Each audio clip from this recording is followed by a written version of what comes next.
terserah Anda. Ya? Makanya gini Bapak. Gini, ya? Anda jangan gini. Yang saya minta ketika Anda menjelaskan konsep yang Anda mengambil dari Yohanatan, Anda nggak boleh mengambil referensi dari Kristen. Yahudi Mesianik Kristen bukan? Ini bukan Kristen, Pak. Sama halnya. Ini targum Yahudi, bukan Kristen. Iya, Masiah itu apa? Masiah itu apa? Masiah itu apa? Mesias itu ya, yang dalam bahasa Anda Al-Masih. Jadi Anda mau berkali dari situ pun tidak bisa mengukurkan ini Mesia atau Masih. Bismillahirrahmanirrahim.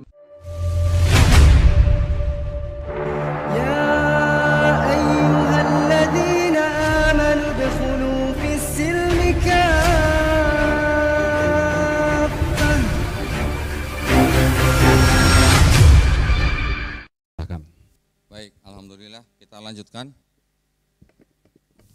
Kita masih ada waktu kira-kira setengah jam lah ya, berarti ya.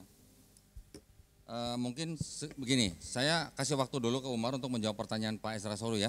Silakan. Bukan waktu kita. Bukannya waktu kami.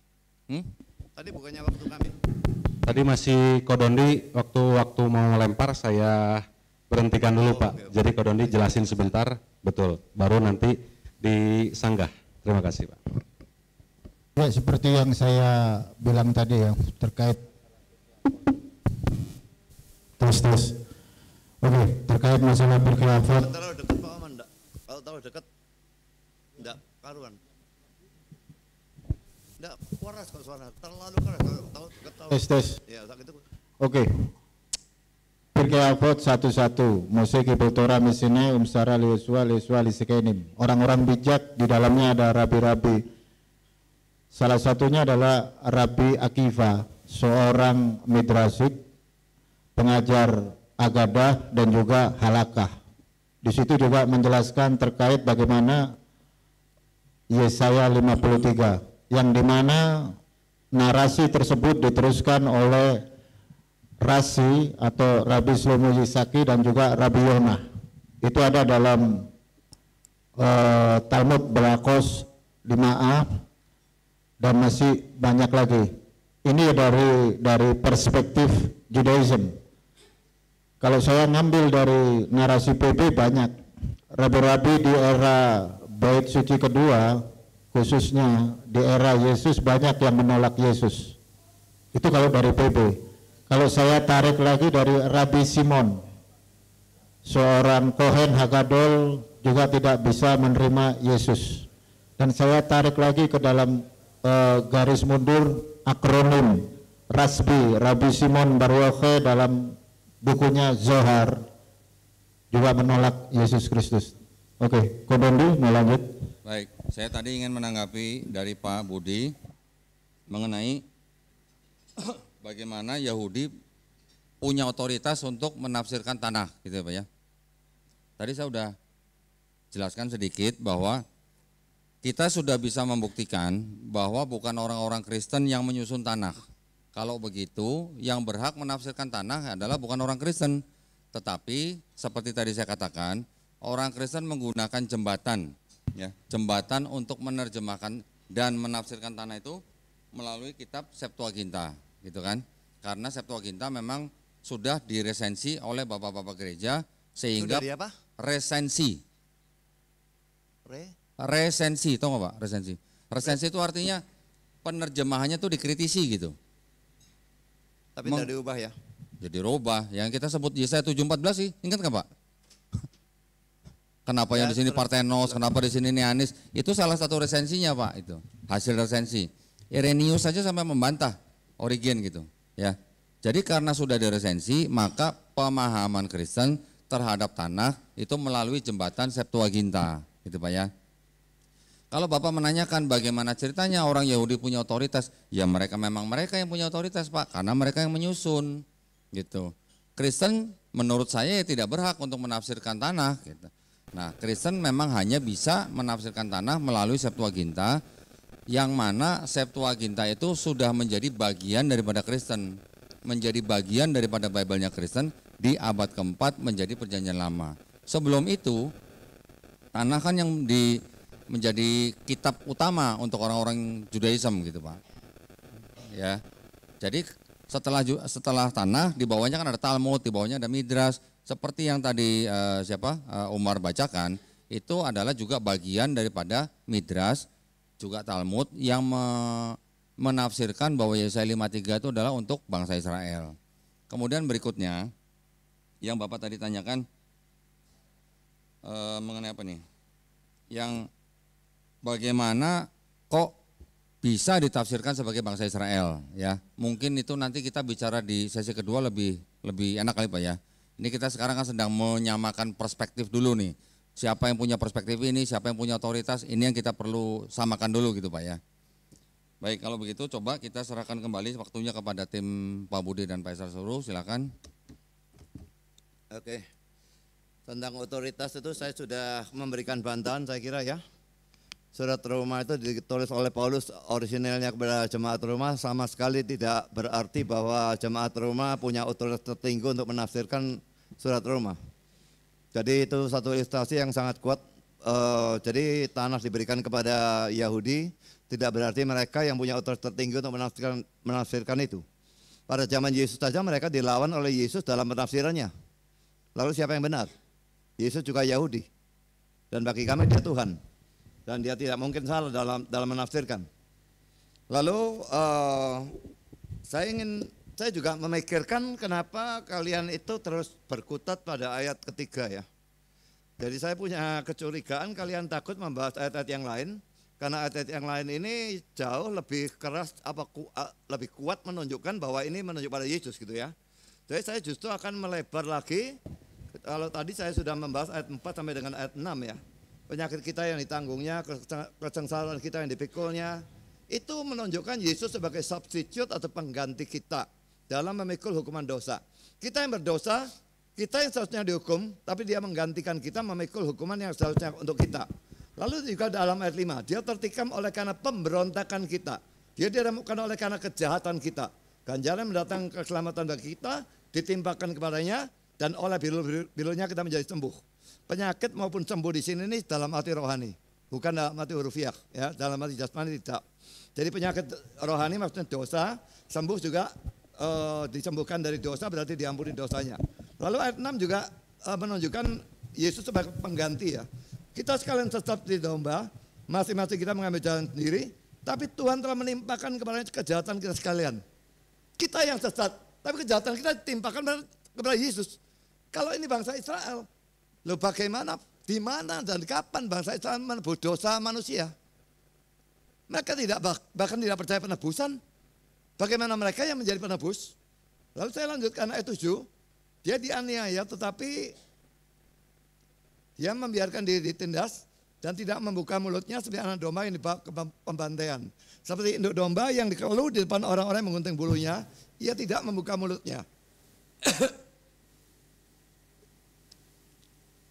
Ini menunjukkan kerelaannya dia. Dia tidak lawan, dia tidak memaki-maki, dia merelakan diri disembelih. Domba memang seperti itu katanya. Kalau disembelih dia tidak melawan, binatang lain melawan, tapi domba tidak. Dan karena itu dijadikan gambaran dari Yesus. Dia tidak melawan. Lalu ayat 8, sesudah penahanan dan penghukuman ia terambil, dan tentang nasibnya siapa yang memikirkannya, sungguh ia terputus dari negeri orang-orang hidup. Nah ini menunjukkan dia mati. Kalau ini diterapkan pada Israel bagaimana dia mati? Israelnya mati semua. Lalu dan karena pemberontakan umatku, ia kena tulah. Loh kalau Israel itu, ini tentang Israel ya, iya itu Israel berarti kan. Nah tapi umatku ini Israel lagi. Bagaimana mungkin bisa saudara tafsirkan Israel? Berarti kalau oleh karena pemberontakan Israel, Israel kena tulah. Kan jadi konyol. Tapi kalau ini Yesus, ini cocok. Pemberontakan umatku, Yesus kena tulah. Tulah ini salah terjemahan, maksudnya pukul, kena pukulan. Jadi umatnya berdosa, Yesus yang menerima pukulannya. Lalu ayat 9, Orang menempatkan kuburnya di antara orang-orang fasik. Dan dalam matinya, ia ada di antara penjahat-penjahat. Laki-laki cocok saya untuk Yesus. Dia mati di antara dua penjahat. Dan dia dikubur, mestinya biasanya memang dikubur itu bersama dengan orang-orang yang disalibkan itu ya, tiga-tiga. Maunya seperti itu. Sekalipun ia tidak berbuat kekerasan dan tipu tidak ada dalam mulutnya. Apakah Israel tidak berbuat kekerasan dan tipu tidak ada dalam mulutnya? Israel pendusta. Tapi kalau Yesus itu memang suci murni. Sekarang ayat yang ke-10, tetapi Tuhan berkehendak meremukkan dia dengan kesakitan. Apabila ia menyerahkan dirinya sebagai korban penebus salah, ia akan melihat keturunannya. Kalau tadi dikatakan mati dikubur, sekarang dia akan melihat keturunannya. Itu tidak mungkin kalau dia tidak bangkit dari antara orang mati. Dan keturunan di sini laki-laki keturunan secara rohani. Umurnya akan lanjut. Kalau dia mati tidak bangkit, ya umurnya tidak lanjut. Tapi umurnya akan lanjut, menunjukkan dia bangkit. Jadi kita di sini melihat ya, ayat 4-6, Yesus sebagai pengganti. Ayat 7, penderitaannya itu dipikul dengan kerelaan, tanpa maki-maki dan sebagainya. Ayat yang ke-8 dia mati, ayat yang ke-9 dikubur, ayat yang ke-10 bangkit. Cocok full untuk Yesus. Tidak cocok belas untuk Israel. Sekarang saya ingin menanggapi tentang Raffi sedikit ya. Nanti akan dilanjutkan oleh Pak Isra. Tolong dilihat di sana. Isaiah 53, before and after Rashi. Rashi abad 11 dan 12 ya. Akhir 11 dan 12 awal ya. Suara-suara yang lebih lama ya, lebih kuno ya. Saya langsung bacakan terjemahannya. Penafsiran Rashi tentang Yesaya 53 yang mengidentifikasikan hamba itu dengan bangsa Israel memang sangat berpengaruh ya. Itu diikuti sebagai contohnya oleh penafsir-penafsir yang terkenal seperti Ibn Ezra dan Radak.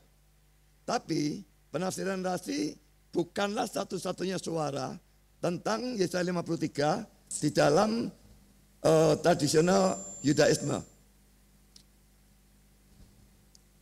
Juga penafsiran Rashi tidak mewakili pandangan-pandangan yang paling kuno. Jadi kalau umat tadi berkata turun-temurun, ini mengatakan sebaliknya. Tidak mewakili pandangan-pandangan yang paling kuno. Dalam faktanya, pengidentifikasian dari hamba yang menderita dari Yesaya 53 dengan Israel absen sepenuhnya di dalam literatur rabbinik sebelum Rashi. Ini bertentangan frontal dengan kata-kata Pak Umar ya. Saya lanjutkan, silakan pada Pak Isra. Oke, tadi menarik sekali bahwa Pak Umar bilang salah satu juga yang percaya Mesias hamba Tuhan yang menderita itu adalah Israel, itu Rabi Akiba. Pak Umar tahu Rabi Akiba itu hidup tahun berapa? Tahu nggak? Pencet hijau, Pak. Oke. Jawab aja langsung abad berapa gitu. Saya klarifikasi. Tidak dengar suaranya. Berjalan. Saya mau klarifikasi itu sumber referensi dari mana? Referensi dari mana, jujur? Ini ada linknya. Saya maaf, aku nggak mau kalau referensinya bukan dari Judaism. Kalau Pak Budi ngomong nggak ada sumbernya, mohon maaf, kita ilmiah akademis.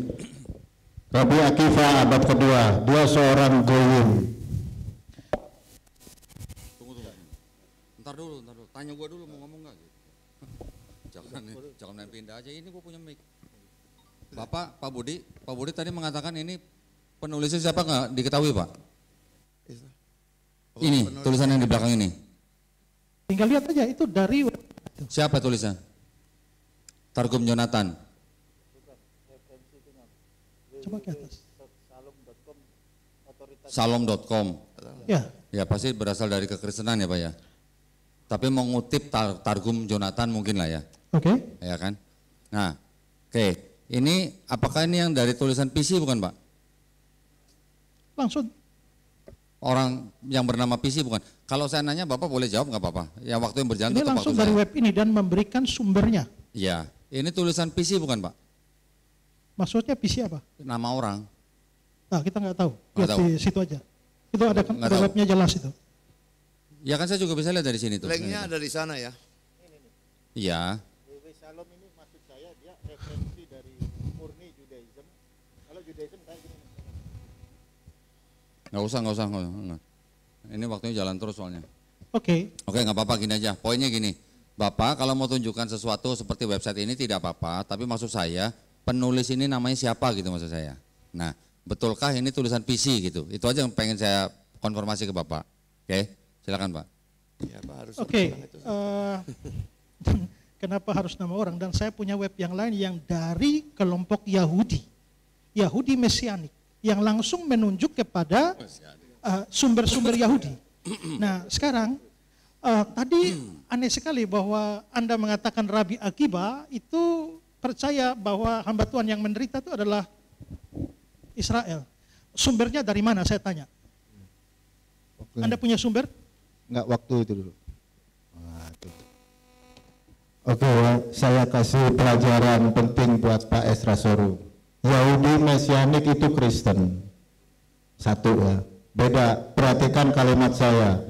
Rabbinical Judaism bukan Yahudi Mesianik. Everything about Jesus Christ, he is Christianity. Itu Yahudi Mesianik, bukan Judaism. Oke, Kodondi. Oke. Terus? Udah belum? Cukup? Enggak, sarain dulu sana. Nah, saya kira saya juga mau kasih pelajaran pada Anda. Tidak bisa membedakan antara penulis dan sumber yang dikutip. Penulisnya bisa Yahudi,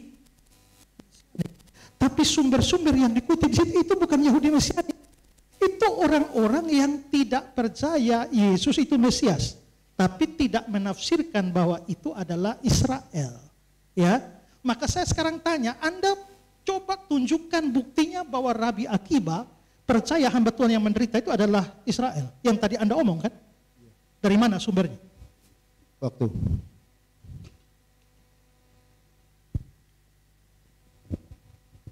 Oke, ini saya kasih contoh. Ini answering deism. Nah, ini baru. Nggak seperti Anda mengambil satu referensi yang bukan otoritas Rabbinical Judaism. Anda menarasikan Yahudi Mesianik, tetapi Yahudi Mesianik itu mengambil contoh misal Targum Yonatan, banyak ya kan. Saya kasih satu contoh. Ada satu organisasi terbesar, Jew for Jesus. Jangankan Targum Yonatan, Sohar pun dirubah sama mereka. Jadi mohon maaf, kalau mau ilmiah dan akademis, usahakan mengambil referensi dari internal Judaism. Jangan memakai narasi dari Yahudi Mesianik. Itu Kristen, Pak. Bapak aja, nggak usah jauh-jauh ke Yahudi Mesianik. Ketika Anda membaca ini nih, Tanakh, ini ada rasi. Tapi Anda memakai perspektif apa? Helenis. Everything about Jesus. Kan gitu. Jadi jangan playing victim. Ilmiah akademis. Mungkin Kodondi? Ya, saya ada pertanyaan Pak. Apakah semua kalangan Kristen setuju kalau Yesaya 53 itu untuk Yesus Kristus Pak? Silakan. Oke, saya jawab ini dulu, nanti Pak Budi yang jawab itu ya. Aku dulu. Kamu dulu. Semua kalangan Kristen menurut saya percaya bahwa Yesaya 53 nubuat menuju pada Kristus ya. Dan kalau dikatakan itu baru data, ini juga data. Kalian mau percaya itu data dan ini bukan. Kami sebaliknya. Kalian percaya ini data, kalian punya kalian bukan. Jadi kalau itu dari Yudaisme, sudah barang tentu mereka tidak percaya. Jadi bagi saya itu bukan data. Bagi kami ini data. Dan lalu bagaimana ayat 4 sampai 10 tadi saya bahas itu jawabannya apa? Oke, sebelum itu, jadi sekali lagi Pak Umar, ini Anda tidak bisa bedakan siapa menulis dan apa yang dikutip. Kalau Anda mau menunjukkan ini salah, Anda harus buktikan bahwa yang dikutip oleh Yahudi Kristen itu bukan pandangan Yahudi yang non-mesianik. Nah, di situ ada banyak ya. Sekarang saya ada bawa di sini nih ya, Targum Yonatan ya, yang dari abad kedua. Saya mau kasih tunjuk dulu ya. Permisi.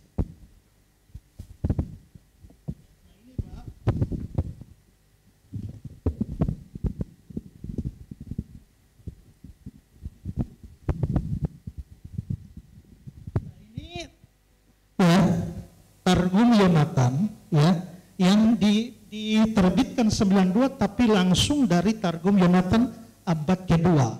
Nah di sini Yesaya pasal 52 ayat 13. Coba saya tahu Pak Umar ini kan mantan Yudaisme ya, pasti bisa bahasa Ibrani. Coba bisa baca yang ayat 13-nya ini Pak, monggo.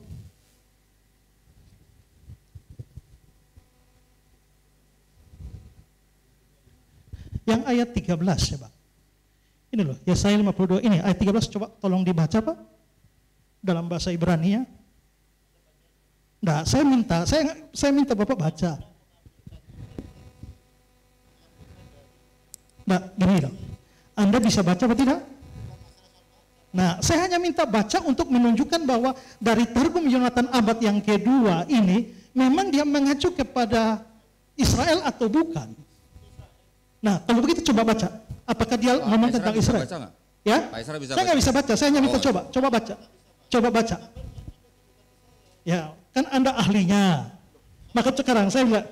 Atau Pak Dondi bisa baca? Enggak, saya nggak bisa baca. Nggak bisa. Bapak nggak bisa juga. Ada yang mualaf yang bisa baca? Loh, enggak, gini loh. Nah, sebentar. Oke, kalau tidak bisa baca, Pak ya, tolong difoto cari orang yang bisa baca. Ya. Tapi oke, sekarang begini loh. Nah, silakan Pak, ini kata apa? Pak bisa baca ini kata apa? Bapak baca. Nah, saya tahu Enggak, Bapak bisa baca enggak? Saya tahu kata ini kata. Coba Anda baca coba. Bapak baca. Coba.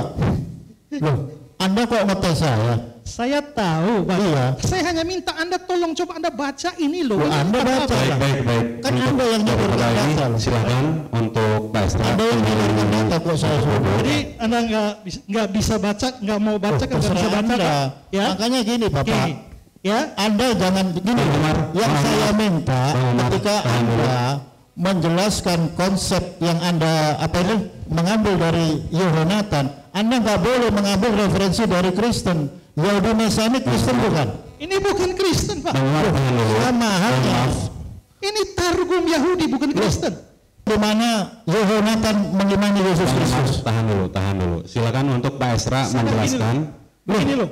Ini kan Anda mau menunjukkan bahwa semua sebelum rasi itu Israel. Saya bawa dokumen Ini dokumen Pak, ini juga dokumen ini. Di sini ada semua lengkap. Ya. Yang Anda nafsirkan itu dari kekristenan. ini Targum Mohon maaf Pak, ditahan dulu sebentar. Stop. Supaya kita bisa lebih lagi. Kita rugi waktu-waktu Nah, kita yang jalan. dia nggak berani baca. Jelas di situ ada kata Mesias di situ. Oke, nggak apa-apa. Targum Yonatan itu langsung mengarahkan hamba Tuhan yang Stop. di situ Mesias. Stop. Anda nggak berani baca. Loh, urut Tahan dulu Bang, tahan dulu. Nanti yang jalan tuh. Jangan ngomong dulu. Oke. Udah belum Pak? Sudah. Ya, jadi sayang sekali kalau Anda tidak mau baca. Ya, nanti tolong yang mualaf itu yang pintar bahasa coba baca. Ya. Nah, tapi ya jelas di sini ini bukan sumber Kristen, ini Targum abad kedua, Targum Yonatan, dan menerjemahkan di sana Yesaya 52 ayat 13. Langsung ada kata Masiha di sana, dan itu merujuk bahwa dia percaya hamba Tuhan yang menderita itu Mesias, bukan Israel seperti yang Bapak omong bahwa sebelum rasi semua Israel. Kalau dikatakan hanya Israel rabi atau apapun yang berhak menafsir, kenapa kalian ini menafsir Alkitab kami? Gimana Pak? Kalian ini kok menafsirkan Alkitab kami? Sudah belum? Perjanjian baru dan sebagainya. Kami Kalau tidak misalnya tadi kan dikatakan Yahudi itu dikasih tanah, jadi yang paling berotoritas menafsir adalah mereka. Yahudi, ya. Lah kalau kalian sendiri menafsirkan Alkitab kami, kok punya hak? Saya Bukannya menafsirkan ayat yang mana, yang Pak? punya perjanjian baru dan Kristen yang punya hak tertinggi menafsirkan, bukan begitu? Kalau memang kalian mau konsisten kan seperti itu kan? Sudah belum, Pak? Baik. Ya. Nah, gitu ya. Yang saya tafsirkan ayat yang mana, Pak? Silakan. Loh, sebanyak-banyaknya Pak. Sebanyak-banyaknya Pak dan dinafsirkan kan? Sudah belum? Ya, Sudah jadi- belum, Pak? Loh, ini gimana ini? Pencet yang hijau, Pak, yang hijau. Nah, yang mana ayat yang mana yang saya tafsirkan? Lah tadi nafsirkan ya 53 nafsirkan kan Pak dan dinafsirkan. Yang saya tunjukkan di sini, Pak, apakah ini menafsirkan kalau saya tunjukkan ada ayat-ayat di PL, terus kemudian bertentangan dengan di Lukas. Apakah ini saya menafsirkan? Tolong ditunjukkan. Tolong ditunjukkan. Kalau ada kalimat ia dihina, ia dihindari, terus kemudian di PB Bapak ada memuji, mengurumuni, apakah itu perlu tafsir, Pak, kalau begitu, Pak? Enggak, Tunggu sebentar, Pak. Jadi, apakah saya menafsirkan? Saya menunjukkan ada kontradiksi atau ketidakcocokan penafsiran Bapak atau klaim Bapak bahwa Yesaya 53 untuk Yesus. Itu yang saya tunjukkan, Pak. Saya bukan menafsirkan. Gitu ya. Nah, itu satu yang saya jawab ke Pak Budi. Sekarang saya mau menjawab ke Pak Esar Soru. Apakah yang dimaksud dengan Yonatan itu Mesias Yesus Kristus, Pak? Silakan. Gini ya, saya tidak mengatakan itu merujuk pada Yesus.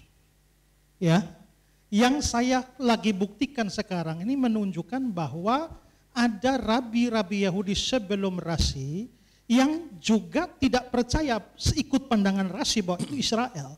Jadi mereka melihat hamba Tuhannya, hamba Tuhan individual, Sang Mesias. Soal Yesus atau tidak itu urusan lain.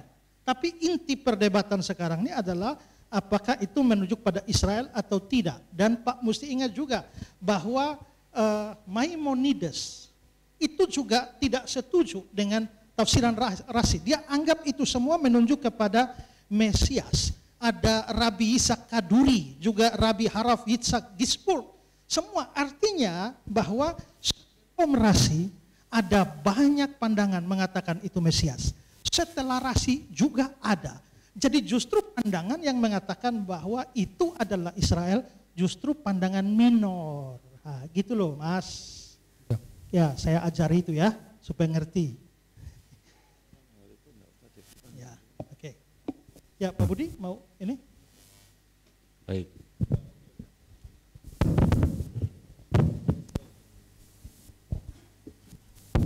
Coba Bapak baca Targum tadi, tunjukkan sama saya secara letterlix. Seperti yang Bapak bilang, jangan mengambil narasi dari Yahudi Mesianik. Targum Anda baca. Masiah, huruf pertama mem tadi coba baca. Huruf pertama mem, Lashon HaKodesh. Ya, kata itu, Seperti kalimat Anda. kata itu Masiah. Loh, saya tahu Pak, seperti kalimat Anda, Oke. seperti kalimat Anda. Anda tahu itu Masiah. Loh, itu huruf pertama mem, Lashon HaKodesh. Nah, seperti narasi Anda, di mana tertulis dalam Targum Yonatan? Ya tadi ayat itu loh. Itu kata Masiah. Kata Masiah itu. Nah, seperti narasi Anda yang barusan panjang tadi itu loh, yang mengambil dari Yahudi Mesianik. Maaf, Bingung saya kan tidak Anda. ngerti apa yang Anda maksudkan. Loh, saya kan ngomong dari awal bahwa Yesaya 53 yang dimana Rasi juga ngejelasin pernah dikutip di sini disebutkan Rabi Akiva, seorang pengajar di era abad kedua sampai diteruskan kepada Rabi Yona. Rabi Yona diteruskan kepada Rabi Shlomo Yitzhaki. Jadi Anda jangan mengambil perspektif dari Yahudi Mesianik. Itu Yahudi Mesianik menarasikan dengan mengutip Targum Yonatan. Itu playing victim. Nggak bisa gitu. Nah sekarang kalau itu dalam narasi Anda, coba tunjukkan sama saya secara letterlix seperti yang Anda narasikan itu tadi. Anda hanya mengambil kata Masiah kalau di situ. Jadi gini, Belum. oke, Menurut saya hal ini tidak akan ada akhirnya kalau diperpanjang, ya kita masing-masing punya pandangan sendiri. Tapi saya mempunyai argumentasi tadi yang sama sekali belum ada jawaban, dan saya ingin ingatkan moderatornya. Jadi ayat-ayat perjanjian baru itu yang saya tadi kutip dan semua mengutip dari Yesaya 53 dan menunjuk pada Yesus, itu kalian belum menjawab. Lalu ayat 4 sampai dengan ayat 10 yang saya tadi tunjukkan tidak mungkin menunjuk pada Israel, kalian juga belum menjawab. Jadi persoalan sana mau percaya yang ayat 3 itu dari terjemahan tafsirannya Rabi atau bukan Rabi, saya tidak ambil pusing. Tapi saya melihat perjanjian baru dan saya melihat konteksnya, ini penafsirannya tidak memungkinkan untuk ditafsirkan menunjuk pada bangsa Israel. oke, jadi ya saya setuju, nggak usah perpanjang. Tapi apa yang saya katakan ini bukan merujuk kepada Yahudi Mesianis, tapi ini Targum abad 2 yang menunjukkan bahwa mereka percaya bahwa itu adalah Mesias, bukan bangsa Israel. Oke, Pak Budi lanjut. Sudah. Bentar. Di mana di situ tertulis Mesias? Yang baru aja itu. Di mana? Mana ada di situ tertulis Mesias? Ya tadi saya suruh Pak baca, Pak tidak baca. Nah, di mana? Coba tunjukkan nama saya sekali lagi. Mesias. Letterlix loh.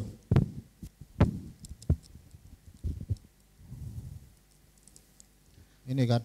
Coba, ini nih. Ini kan? Ya, Bukan ini kan? ya ini ayatnya. Iya. Apa huruf pertama? Ya sekarang Anda lihat mana? Huruf M apa huruf? Ini nih loh. Enggak, Anda lihat ini kata ini aja nih. Kata apa nih? mana di sini Mesias? Ini loh, Anda bisa baca tidak nih? Masiah. Bukan. Iya, memang Masiah. Iya, Masiah itu apa? Masiah itu apa? Masiah itu apa? Mesias itu ya, yang dalam bahasa Anda Al-Masih. Jadi Anda Baik, mau berkali dari situ waktunya pun dari tim tidak bisa Islam mengukurkan Pak Esra, ini mohon maaf. Mesia atau Masiah. Bentar, oke. Aduh, Umar. Oke, gini Pak. Parah. Anggap saja tidak semua kalangan Yahudi menafsirkan itu sebagai bangsa Israel. Ya. Oke, anggap saja. Anggap saja ada yang menafsirkan itu sebagai Mesias. Ya. Oke. Tapi yang jelas bukan buat Yesus, Pak ya. Sekarang kita belum bicara soal Enggak, Yesus atau tidak. Pokoknya ini kan orang non-Yahudi. Oke. Orang Yahudi yang tidak percaya Yesus. Ya. Yang jelas mau ditafsirkan Mesias atau mau ditafsirkan bangsa Israel, yang jelas ini bukan buat Yesus saja, Pak. Ya, artinya argumen Anda bahwa itu Israel juga tidak mutlak benar. Oke. Nanti saya akan buktikan dari buku yang otoritatif, Pak, ini, Pak. Oke. Ini disebutkan Nation of Israel, Pak. Ya, nanti, Pak. Sabar, Pak, sabar. Oke. Mengenai Pak Budi Asali yang tadi menanyakan ayat 5 pasal 53 ayat 4 sampai 10 bahkan sampai ayat 12, saya jawabannya sudah ada semua di sini, Pak. Cuman memang kita ini sekarang dari tadi ngomongnya agak ke pinggir gitu. Bapak nggak buru-buru kan? Kenapa? Nggak buru-buru kan? Buru-buru apa? Buru-buru mau pulang enggak kan? Oh, enggak. Lah iya, wong kita debat sampai jam 10, Pak. Santai aja, Jam Pak. 12 juga boleh. Nah iya makanya saya nanti pasti jawab, Bapak tenang aja gitu. Oh, Masya Allah, luar biasa. Ya, kan kita baru sampai di ayat 3, nanti saya bahas ayat 4, saya bahas ayat 5, 6, 7, 8, 9, 10. Kalau Bapak tadi sudah menunjukkan ya bagus gitu, nanti kita bahas, Ya, Pak. soalnya ayat 3 tok cuma sudah setengah jam. Kalau Lah ya ini 12 ayat resikonya jadi debat berapa jam? begini, Pak, resikonya. Bapak tenang aja, nanti saya Ya, jawab, Pak, sampai Oke. 10-nya. Oke. Sekarang yang ini udah selesai nih ya, yang Mesias ya. Jadi yang ingin saya tegaskan di sini adalah kita harus bisa membuktikan entah itu bangsa Israel ataupun Mesias, itu yang jelas bukan buat Yesus saja menurut pandangan Yudaisme. Yang tidak percaya Yesus. Mereka tidak percaya, tetapi mereka yang punya kitab ini, Pak. Sedangkan kitab ini yang Bapak pakai gitu sebagai perjanjian lama Bapak gitu. Ya otomatis mereka nggak percaya bahwa mereka di sininya nggak ada buat Yesus. Kan Mesias yang mereka maksud yang akan datang itu dalam pandangan mereka, Bapak juga kan pasti bisa baca di PL bahwa yang akan datang itu kan dalam Mesias apa namanya? Yang berasal dari Isai. Ya kan? Ayahnya Daud. dia harus keturunan Daud aja pokoknya, melalui jalur Salomo. Betul kan Pak? Menurut pandangan Yudaisme juga, Mesias yang akan datang itu adalah Mesias yang benar-benar manusia, bukan Tuhan yang jadi manusia. Ini pandangan mereka, pandangan Yudaisme. Oh iya jelas. Jelas. Nah, yang ketiga, Mesias itu nanti akan datang ketika di seluruh dunia orang sudah tidak mengangkat senjata atau tidak ada perang. Keempat, Mesias yang akan datang itu adalah benar-benar dia, maksudnya gini, seluruh bumi sudah mengenal Hashem. Ya, ini saya bukan mewakili Yahudi ya, bukan mewakili Yudaisme ya. Saya hanya meminjam perspektifnya Yahudi untuk bertukar argumen dengan Pak Budi dan Pak Esra Soru. Oke, ini adalah pandangannya Yudaisme. Karena di dalam pandangan ini tidak ada yang namanya Mesias itu Tuhan yang jadi manusia, maka otomatis Yesus tidak bisa disebut sebagai Mesias oleh orang Yahudi. Ya kan? Juga Yesus bukan keturunan langsung Daud melalui jalur Salomo. Karena kan Yesus bukan anak kandungnya Yusuf. Betul kan Pak? Nah, maka itu Yesus tidak bisa masuk ke dalam Yesaya 53 juga. Bahkan tidak masuk ke dalam semua ayat di dalam tanah yang diklaim oleh Kristen sebagai nubuat untuk Yesus. Gitu Pak. Silakan. Jadi Pak Dondi tidak percaya bahwa dalam perjanjian lama itu ada nubuat tentang Mesias sama sekali dalam hati Yesus, sama sekali tidak ada? Kalau Mesiasnya Yesus tidak Pak? Tidak ada? Tidak ada. Oke, saya akan buktikan ya. Ya, silakan.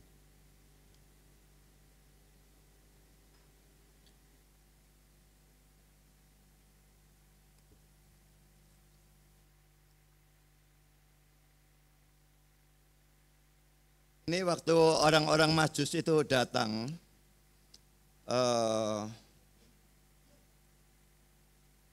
saya baca Matius ayat 2, pasal 2 ayat 1 ya. Sesudah Yesus dilahirkan di Bethlehem di tanah Yudea pada zaman Raja Herodes, datanglah orang-orang Majus dari timur ke Yerusalem dan bertanya-tanya, di manakah dia raja orang Yahudi yang baru dilahirkan itu? Kami telah melihat bintangnya di timur dan kami datang untuk menyembah dia.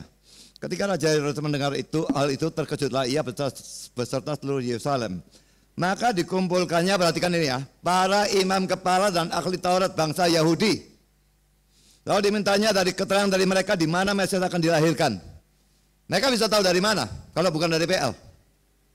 Mereka berkata kepadanya di Bethlehem di tanah Yudea, karena demikianlah ada terus dalam kitab Nabi. Dan engkau Bethlehem tanah Yehuda, engkau sekali-kali bukanlah yang terkecil di antara mereka yang memerintah Yehuda, karena daripadamu akan bangkit seorang pemimpin yang akan mengembalakan umatku Israel. Ini dikutip dari Mikha pasal 5 ayat 1 dan 2. Dan jelas ini para ahli Taurat bangsa Yahudi. Bagaimana bisa tidak dipercaya?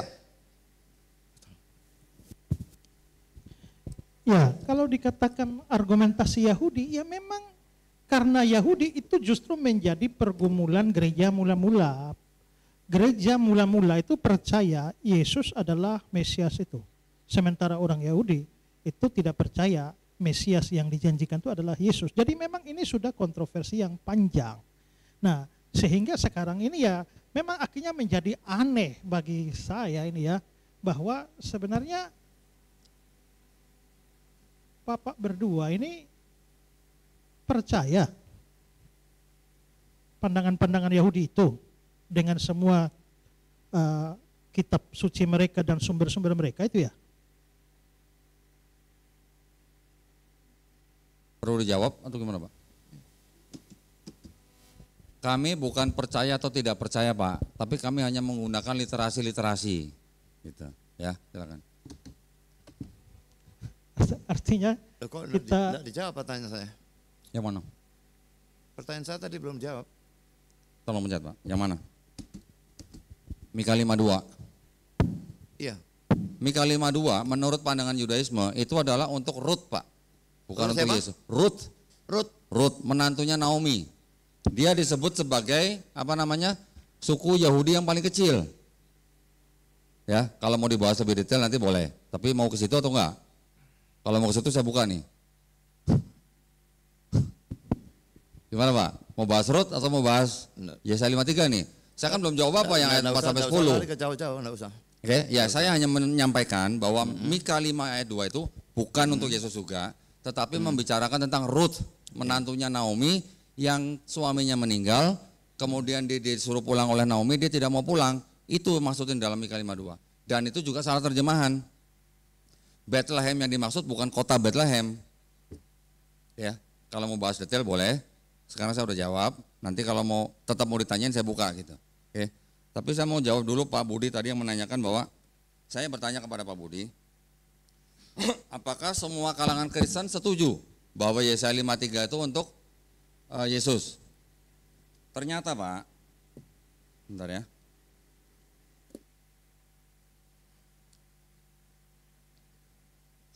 Ternyata The Christian New English Bible, Oxford Study Edition, annotation on Isaiah 52 verse 13 until 53 verse 12 explains atau menjelaskan. Aduh, enggak kelihatan. Aduh, enggak baca ya, saya bacakan aja Pak ya. Tulisannya. The fourth servant song, the suffering servant Israel, the servant of God has suffered as a humiliated individual.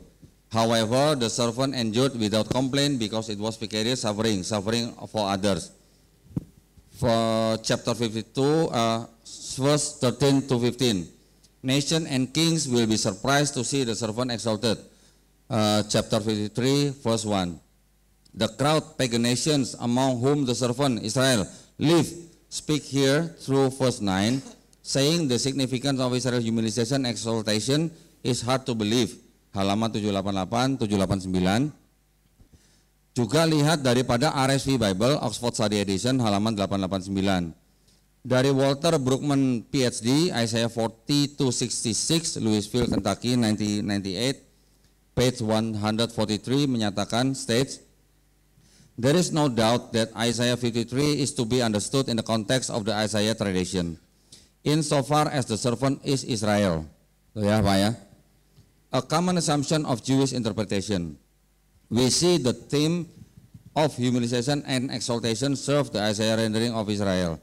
For Israel in this literature is exactly the humiliated exiled people who by the powerful intervention of Yahweh is about to become the exalted restored people of Zion. Dan seterusnya. Kita tidak usah baca semua lah. Dua kutipan ini dari kalangan Kristen. Ini dia tidak percaya bahwa Yesaya 53 bukan untuk Yesus gitu ya. Jadi saya membantah tadi Pak Budi bahwa tidak semua kalangan Kristen juga setuju bahwa Yesaya 53 untuk Yesus. Kemudian tadi Pak Budi juga membuat pernyataan bahwa lihat banyak ayat-ayat yang menyebutkan hamba-hamba itu juga tidak semuanya bangsa Israel, gitu ya. Tetapi karena ayat-ayat yang tadi saya sudah kasih di halaman-halaman awal bahwa yang sedang dibicarakan di dalam Yesaya 53 itu kan memang ada awalnya Pak. Pak Budi sendiri bilang sama saya di telepon bahwa Yesaya 53 itu awalnya dari Yesaya 52 ayat 13. Betul kan Pak? Dari Yesaya 52 13 sampai 15 itu yang sedang berbicara ini kan bukan Tuhan sendiri begitu. Itu yang sedang berbicara kan raja-raja. Setuju nggak Pak? Jawab aja Pak, nggak dipotong waktunya Pak, tenang aja.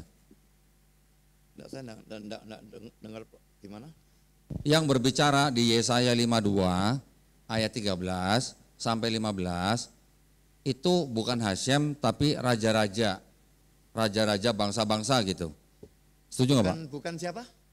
Bukan Hashem, bukan Tuhan. Gitu maksudnya. Ya, harus menyamakan terminologi dulu nih. Bagaimana bisa bukan Allah? Jadi menurut Bapak Yesaya 52 13 sampai 15 itu kata Tuhan, kata Allah. Iya. Oke, nanti saya tunjukkan Pak ya.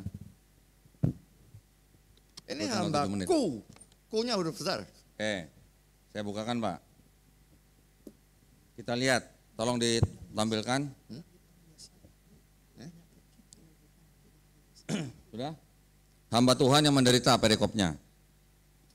Sesungguhnya hambaku akan berhasil, ia akan ditinggikan, disanjung dan dimuliakan. Seperti banyak orang akan tertegun melihat dia, begitu buruk rupanya, bukan seperti manusia lagi, dan tampaknya bukan seperti anak manusia lagi. Demikianlah ia akan membuat tercengang banyak bangsa. Raja-raja akan mengatupkan mulutnya ke melihat dia, sebab apa yang tidak diceritakan kepada mereka akan mereka lihat, dan apa yang mereka tidak dengar, apa yang tidak mereka dengar akan mereka pahami. Nah ini Pak, di sini ada kata raja-raja. Sekarang baru kita masuk ke 53. Siapakah yang percaya kepada berita yang kami dengar, dan kepada siapakah tangan kekuasaan Tuhan dinyatakan? Nah, dari mulai ayat-ayat ini ini tadi yang berbicara mulainya adalah raja-raja itu, Pak. Gitu. Ya. Jadi bukan berarti ini semuanya perkataan dari Allah. Itu yang pertama. Yang kedua, ini waktu udah mau habis gimana nih? Apa kita lanjut nanti? Hah? Oke. Sebentar.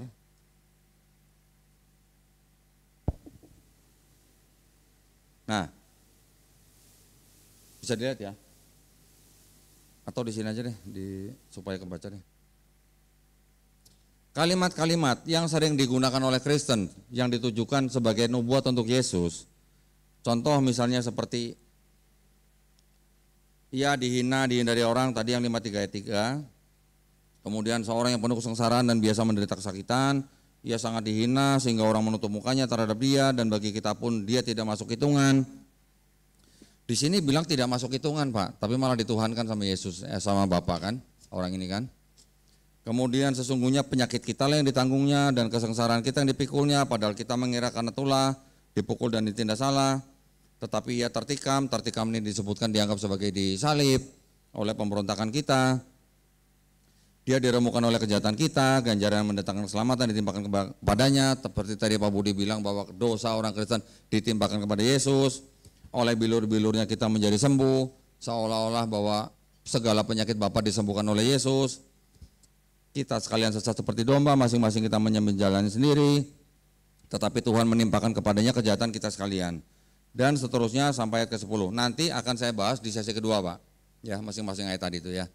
Nah, di sini menunjukkan bahwa sebenarnya bangsa-bangsa di luar Israel itu melihat bangsa Israel sebagai bangsa yang paling sering dipersekusi. Kita sudah melihat sejarah ya. Bangsa Israel yang terdiaspora kemana-mana semuanya memang mengalami persekusi. Betul ya? Jadi itulah yang dianggap atau yang ditafsirkan oleh Yahudi atau Judaisme sebagai hamba yang menderita ini gitu. Saya akan tunjukkan di dalam kitab mereka.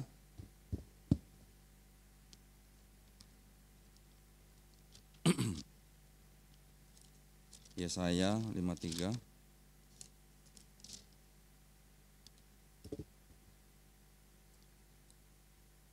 Nah, di sini dikatakan yang ayat ke berapa nih? Sebentar. 53:11. Israel disebutkan di sini Israel will teach the nations of God's righteousness. Oke. Nanti ada lagi.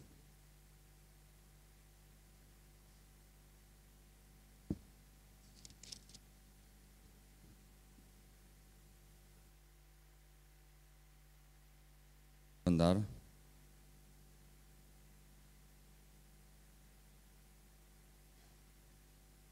Di ayat ke, nah ini, 8 ya sebentar. Ini sorry. Perlu diingatkan waktunya tinggal 2 menit berjalan ya. Ya. 53 ayat 8. Di sini ya penafsiran orang Yudaisme apa ya untuk 53 ayat 8. When Israel exile is finally ended, the nations will marvel that such a generation could have survived the expulsions from the land of the living, i.e. the land of Israel. Sini jelas-jelas. Mau dilihat Pak? Perlu dilihat?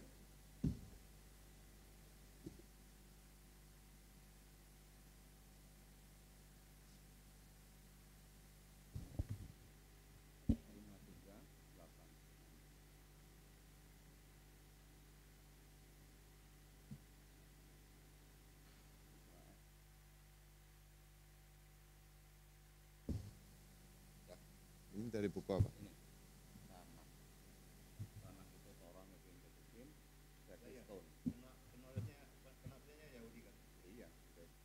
Tidak percaya kan? Iya. Ya. Loh siapa enggak bilang enggak ada?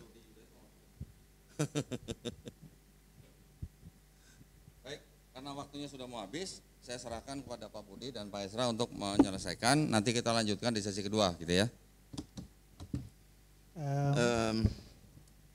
Kita sudah sepakat bahwa dasar debatnya itu sebetulnya adalah Alkitab ya.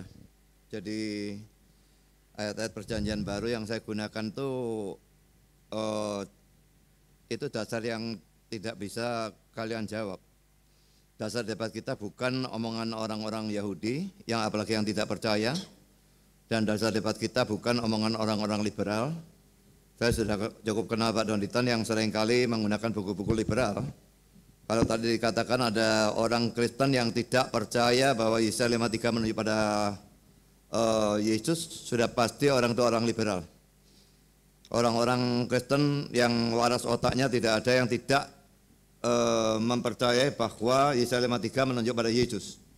Dan kalau orang liberal kami tidak menganggap mereka sebagai Kristen. Mereka bidat.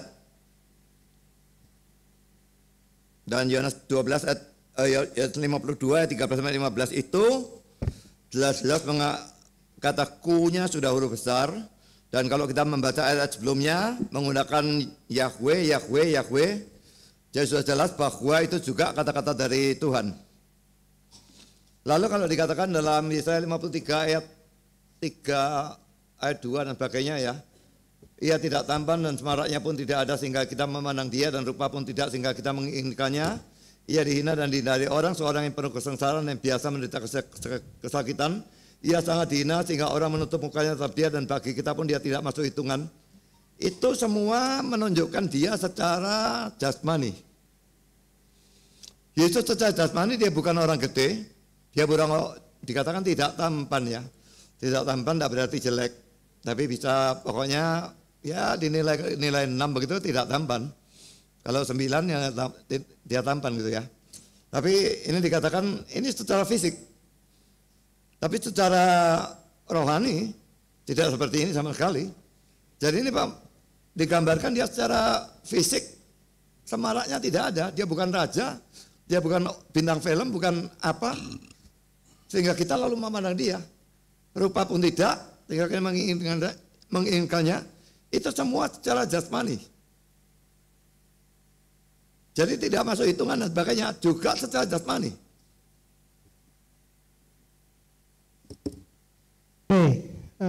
Betul yang Pak Budi bilang bahwa memang di kalangan beragama Kristen yang KTP-nya Kristen itu juga ada paham-paham liberal, Pak.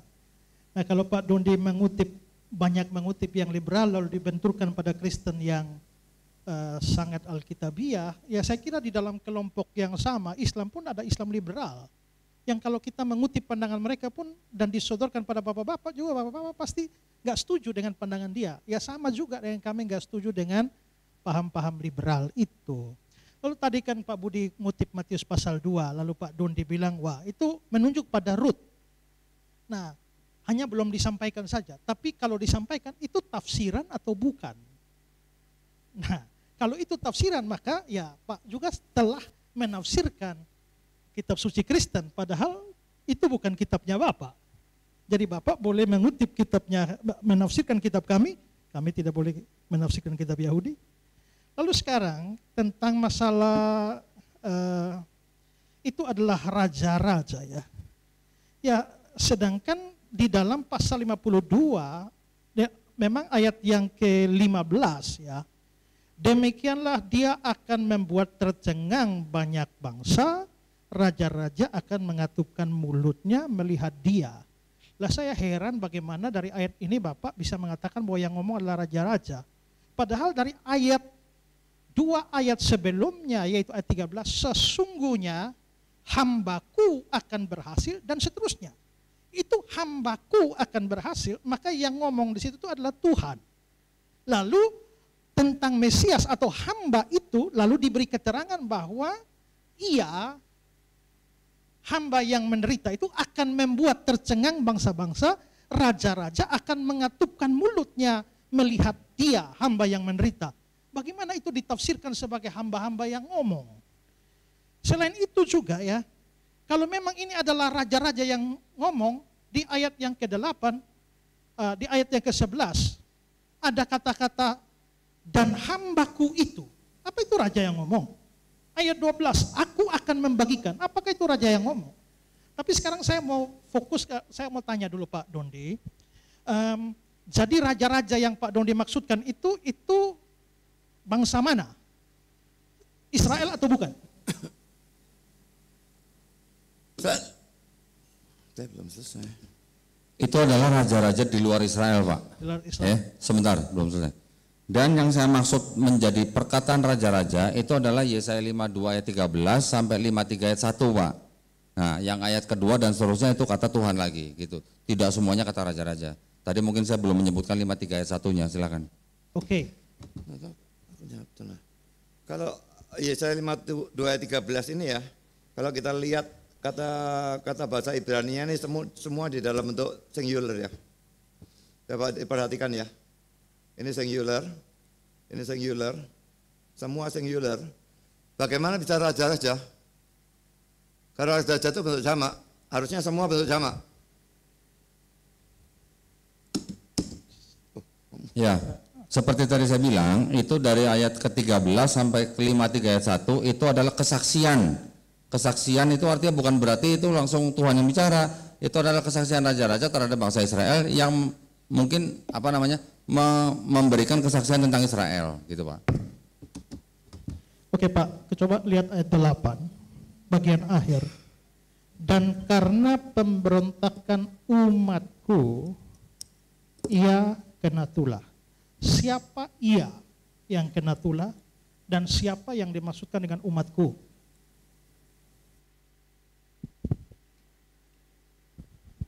Umatku yang dimaksud itu ya bangsa Israel sendiri, gitu. Bangsa Israel yang artinya mengalami persekusi selama sejarah mereka, dari mulai mereka hidup dari menjadi budak di Mesir, dikuasai oleh bangsa Syria, dikuasai oleh bangsa Persia, dikuasai oleh bangsa Babilonia, sampai yang terakhir mereka merdeka di tahun 1948. Oke, jadi ini kan hamba yang menderita, ini dia menderita karena pemberontakan umatku. Kalau umatku itu adalah bangsa Israel, terus ia yang kena tulah itu siapa? Sebentar Kodondi, untuk mengingatkan bahwa waktunya dari tim Kodondi ini hanya 30 detik. Apakah dari timnya Pak Pendeta mau menjawab tapi misalnya waktunya habis masih tetap mau dijawab, atau mau semuanya dijelaskan oleh Pak Pendeta? Jadi ketika waktunya habis Pak Dondi nggak bisa lagi jawab gitu, atau mau hanya tektokan saja, hanya menjawab konfirmasi iya tidak, iya tidak. Ya, untuk jawab konfirmasi ini tak usah potong waktunya. Siap. Kalau begitu udah ada yang khusus pertanyaan ini saja ya. Baik. Yang umatku ini kalau itu Israel yang menderita, terus ia yang kena tulah itu siapa? Baik. Untuk itu kita lanjutkan dari Kodondi. Baik, jadi saya boleh pakai waktu saya terus Pak? Ya. Ayat berapa tadi Pak? Ayat 8 ya? 8. 538 Pak maksudnya? Betul ya? Ya. Bentar Pak ya. 538 yang dari sesudah penahanan dan penghukuman itu ia terambil tentang nasibnya siapakah yang memikirkan, sungguh ia terputus dari negeri orang yang hidup, dan karena pemberontakan umatku ia kena tulah, begitu Pak ya? Ya, tadi kan umatnya bilang Israel. Lalu ia yang kena tulah? Yang ditanya jadi umatku ini siapa? Siap. Umatku siapa? Lalu ia yang kena tulah untuk umatku itu siapa? Yang kena tulah maksudnya Ya, yang Bapak tanya berarti umatku ini umat siapa? Terus kemudian ia itu siapa? Gitu ya? Maksudnya begitu kan? Oke, sebentar Pak, saya bukan Pak. Nah, di sini ada penerjemahan yang tidak jujur, Pak. Nah, saya tolong minta ditunjukkan di belakang ini. Ayat ke-8. Kalau kita melihat daripada versi ini, ya, diterjemahkannya menjadi begini. Now that he had been released from captivity and judgment, who could have imagined such a generation? For he had been removed from the land of the living, an affliction upon them, that was my people's sin. Sedangkan di King James Version diterjemahkan, ini adalah kata lamau, bahasa Inggrisnya kan, lamau kan. Kata lamau harusnya diterjemahkan menjadi mereka, diterjemahkan menjadi dia. Okay?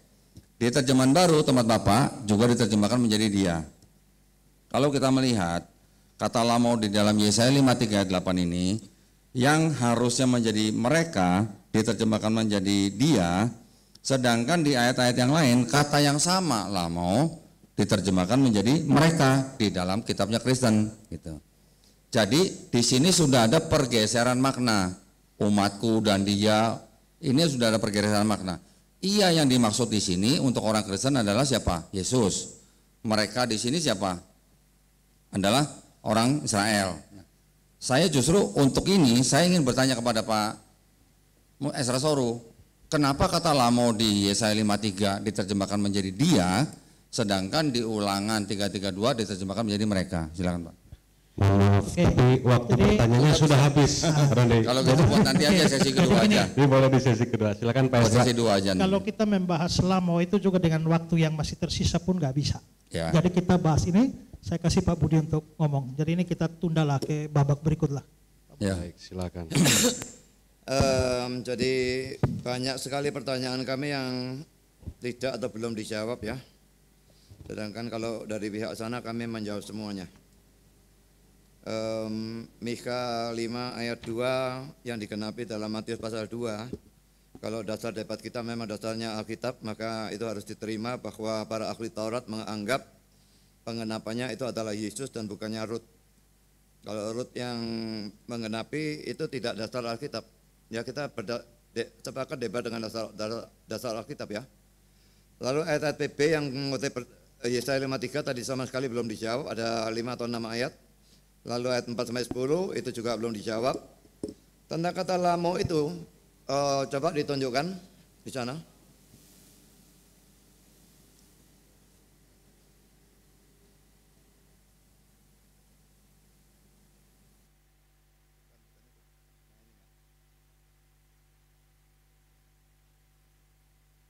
Kan lamo kan? Tolong dilihat sana. Ya? Iya toh? Kenapa kok tidak ada apa-apanya? Ini sorotnya mestinya keluar arti ya. Kalau ini misalnya sorot keluar artinya. Ini kata lamo ini tidak keluar artinya. Apa? Siapa? Lamet. Nem. Nun. Oh, maaf, bukan nun. Lamet, mem, vav. Ya sudah. Lamet itu apa? Artinya? Pak punya waktu sudah habis. Biarkan Pak Budi jelaskan. Iya, tahan dulu Bang Umar. Kalau memang kita nggak boleh bicara, sudah kita nggak bicara aja. Ya, Mendingan Bapak habisin aja. Kecuali konfirmasi ya Pak, kecuali konfirmasi betul atau tidak, seperti itu. Jadi ini lamet, mem, dan vav ini tidak ada artinya. Dan ini menunjukkan kata ini suatu kata yang katakanlah menurut saya misterius ya. Tapi saudara bisa melihat yang di sebelah sana, ujung kanan itu ya, coba dilihat ya. Jadi di situ dikatakan lamo itu 50 kali muncul dalam Alkitab. Itu sama dengan lahem. Kadang-kadang low. Ini bukan saya yang buat ya. Kalau lahem untuk atau kepada mereka atau dari mereka. Tapi kalau low, dia laki-laki. Dan ini diberikan ayatnya. Kejadian 9 ayat yang ke-26.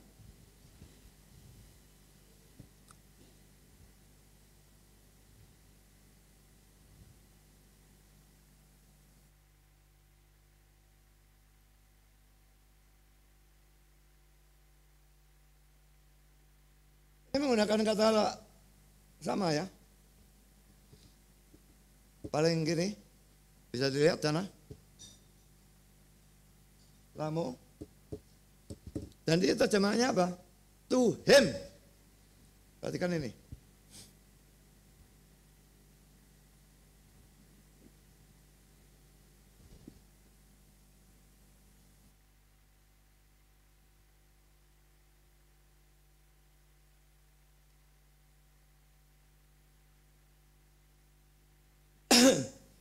Saya kutip kata-kata dari seorang penafsir, Jameson, Fawcett and Brown. Dia dipukul dalam bahasa Ibrani, pukulan ditimpakan ke atasnya. Genesius mengatakan bahwa dalam bahasa Ibrani lamo berarti mereka. tubuh kolektif. Apakah dari para nabi atau bangsa? Kalau siapa orang-orang Yahudi mengarahkan seluruh nubuat. Tapi Jerome, versi-versi bahasa Syria dan Ethiopia, menerjemahkannya sebagai dia. Demikian juga dalam Septuaginta, XT, Eis, Tanatu. Jadi akhiran mau bersifat tunggal dalam beberapa ayat. Mazmur 11 ayat 7, miliknya. His. Ayub 27 ayat 23, dia. Yesaya 44 ayat 15, kepadanya.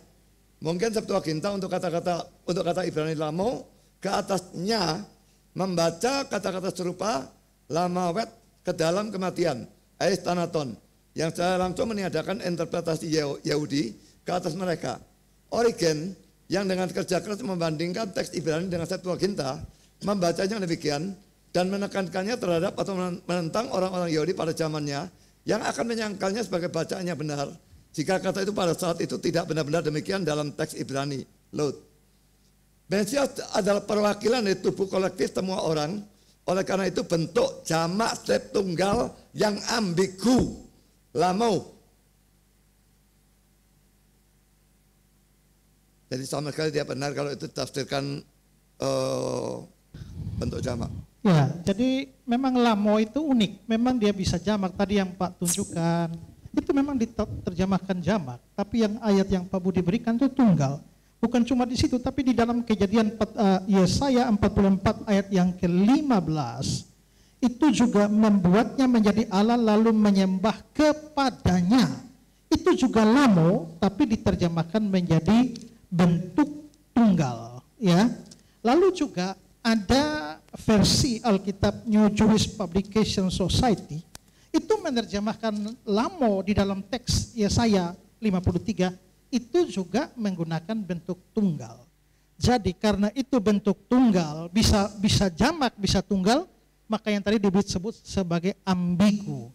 Tapi bagaimana kalau memang dia ambigu, menentukan terjemahan yang tepat itu apa? Maka konteks akan menentukan. Nah, konteks sebelumnya itu bicara tunggal, makanya aneh. Sekarang kalau memang Pak Dondi mau menggunakan kata lamo untuk mengartikan itu jamak dan itu menunjuk kepada Israel, nah yang atas-atas sebelumnya itu yang tunggal, itu mau diterjemahkan, ditafsirkan apa? Karena itu tunggal, apakah Israel sebagai suatu komunitas itu tunggal? Ya, harus konteksnya. Kalau konteksnya, makanya diterjemahkan menjadi iya, bentuk tunggal. Kalau iya, maka Pak Dondi kembali punya problem bahwa oleh karena pemberontakan umatku, iya, siapa itu? Ya, kalau penafsiran Kristen dan itu tidak menyalahi kata lamo, umat itu umat Israel. Dan iya, kena tulah, iya itu menunjuk pada Yesus. Jadi Yesuslah yang kena tulah supaya umat Israel, bukan hanya umat Israel, seluruh umat manusia itu diselamatkan. Karena itu kalau Yesus tidak ditindas dan dipukul, Anda semua tidak selamat. Percaya Yesus baru bisa selamat. Masya Allah, inilah alhamdulillah waktunya pas banget gitu ya. Kita tepuk tangan dulu supaya semangat para moderator, para narasumber kita agar kita semakin semangat. Alangkah baiknya kita break untuk makan malam ya. Jadi ini kita akan simpan, nanti kita akan lanjutkan di sesi kedua, akan lebih menarik lagi, akan lebih panas lagi dikarenakan semakin malam biasanya semakin panas gitu. Panasnya bukan berarti panas untuk berantem ya, tapi panas saling adu argumen yang sangat-sangat bisa menjadikan ilmu bagi kita, tentunya untuk meningkatkan iman dan ketakwaan kita. Baik, untuk itu mari kita sama-sama istirahat sebentar, nanti kita akan mulai lagi pukul insyaallah jam 8 malam pas atau lebih sedikit juga tidak apa-apa ya. Begitu baik untuk Pak Esra dan juga Pak Budi Asali, kalau mau makan kita sudah persiapkan. Dan buat teman-teman yang lain bagi yang punya kuda, tunjukkan di mana. Bismillahirrahmanirrahim. Assalamualaikum warahmatullahi wabarakatuh. Ya, kembali lagi ya teman-teman sekalian yang dirahmati oleh Allah Subhanahu wa taala. Bersama dengan saya Hendriko Santoso selaku narasumber di Ngaji Cerdas, mencerdaskan umat. Nah, teman-teman, di sini ada produk bagus nih. Namanya Sultan Parfum. Parfum para perindu surga. Nah, di sini ada 4 macam produk nih. Yang pertama, parfum dengan aroma raudhah, parfum dengan aroma hajar aswad, parfum dengan aroma kasturi, dan yang keempat adalah parfum aroma 2000 bunga. Nah, kalau teman-teman sekalian sedang umroh, lalu pulang ke tanah air dan rindu dengan suasana di Masjidil Haram maupun di Masjidil Nabawi atau di Mekah dan Madinah, teman-teman bisa beli nih Sultan parfum dengan aroma-aroma yang menyesuaikan dengan suasana di Mekah ataupun Madinah. Nah, selain teman-teman beli parfum ini, nanti teman-teman dapat bonus gratisannya juga. Apa aja sih teman-teman gratisannya? Nih, yang pertama nanti teman-teman dapat kitab atau buku saku zikir pagi dan petang sesuai dengan sunnah. Nah, yang kedua, teman-teman nanti dapat gratis tasbih nih. Wah, lucu banget ya, imut nih, bisa dibawa kemana-mana. Yang ketiga, nanti teman-teman dapat juga nih kertas untuk bagaimana sih parfum ini digunakan untuk saat suasana apa aja. Di sini udah dijelasnya teman-teman semua. Nah, jadi teman-teman jangan lupa nih dibeli, informasinya ada di sini nih. Nah, dengan teman-teman membeli produk parfum Sultan ini, teman-teman sama saja dengan membantu operasional dakwahnya channel YouTube Ngaji Cerdas. Nah, luar biasa kan? Dengan harga berapa teman-teman sekalian? Cukup dengan 90 ribuan saja, teman-teman sudah bisa dapatkan ini semua nih. Masya Allah ya. Ini semua nih, semua teman-teman bisa dapatkan hanya dengan 90 ribuan rupiah. Teman-teman juga sudah termasuk membantu operasional dakwah, support channel YouTube Ngaji Cerdas. Nah, luar biasa kan? Nah, jadi tunggu apa lagi teman-teman ya? Segera hubungi di sini nih, di link yang tertera di bawah ini ya. Terima kasih ya teman-teman sudah menonton. Assalamualaikum warahmatullahi wabarakatuh.